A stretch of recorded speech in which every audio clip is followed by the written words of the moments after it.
Sabbir Rahman Sabbir Rahman is back guys. তার যে ইনিংসটা ছিল গতকাল, মানে চোখের শান্তি। বাংলাদেশের ক্রিকেট ফ্যানদের মধ্যে এমন কেউ আসলে খুঁজে পাওয়া দুষ্কর যে কিনা সাব্বির রহমানের ফ্যান না। সাব্বির রহমানের ফ্যান কিন্তু সকলেই, তার হার্ড হিটিংয়ের ফ্যান কিন্তু সকলেই।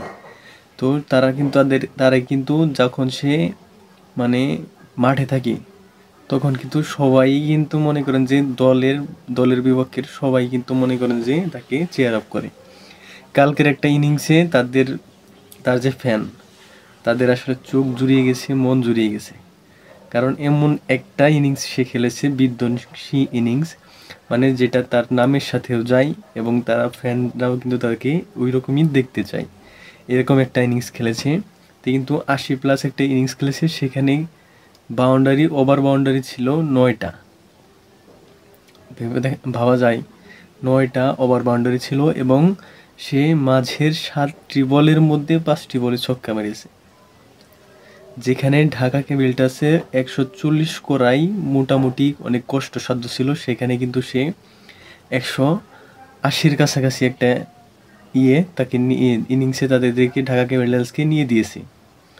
যদিও দুর্ভাগ্যবশত সাব্বির ভালো খেললেও ঢাকা ক্যাপিটালস কিন্তু জিততে পারে নাই। টানা 5টি ম্যাচের 5টি ম্যাচই কিন্তু হেরেছে।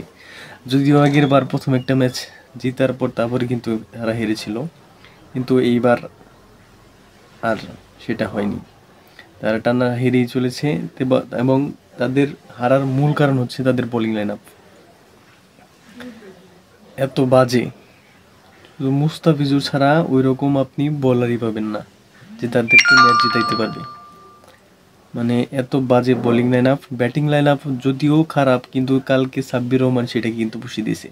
আবার খেয়াল করলে দেখবেন সাব্বির রহমান ছাড়া আর কিন্তু কেউ ছিল না, আর কেউই ছিল না যে তাদের ইনিংসটা বড় করতে পারবে। তো হারার কারণ ঢাকার সাপোর্টার হয়েও, যদিও সাব্বির রহমানের ইনিংসটা কালকে ভালো লেগেছে, হারলেও শান্তি পেয়েছি, কিন্তু ঢাকার আসলে বোলিং লাইন আপে আরেকটু দেখা উচিত ছিল। কিন্তু তাদের দেখেই মনে হচ্ছে তারা দুর্বল দল, মানে জেতার সম্ভাবনা পাওয়াই যাচ্ছে না খুঁজে। মানে কি বলবো, বলার ভাষা নাই। 180+ রান করার পরেও, 80 কাছাকাছি রান করার পরেও তারা কিন্তু ডিপেন্ড করতে পারছে না এবং খুব সহজেই কিন্তু এই চট্টগ্রাম জিতে যাচ্ছে। তাদের বোলিং লাইন আপ আসলে বেঞ্চেও নাই এবং মূল একাদশে যাদের নাই তারাও নাই, শুধু এক মুস্তাফিজুর আর চলে না।